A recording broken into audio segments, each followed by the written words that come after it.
बिस्मिल्लाहिर्रहमानिर्रहीम, अस्सलाम वालेकुम। मैं आज आपको ये मास्क का सही इस्तेमाल बताना चाह रहा हूँ।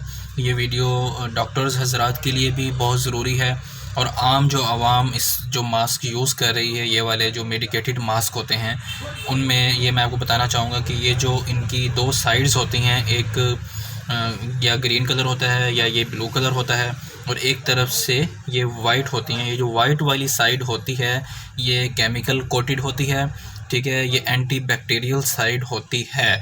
तो लिहाजा आपको, अगर आपको ख़ुद को यानी कि वायरस है या आप में ख़ुद में कुछ अलामात हैं या फ्लू वगैरह है, तो आपने ये वाइट वाली साइड जो है वो ऐसे मुंह पर लगानी है और ख़ुद ऐसे इस मास्क को इस्तेमाल करना है, ठीक है। और अगर ये आपको नहीं है और किसी दूसरे यानी कि पेशेंट को है, आपने उससे बचने के लिए पहनना है, तो आपने फिर ये वाइट वाली साइड बाहर रखनी है ताकि जर्म्स या जो चीज़ें हैं जरासीम वगैरह वो आप तक ना पहुंच सकें।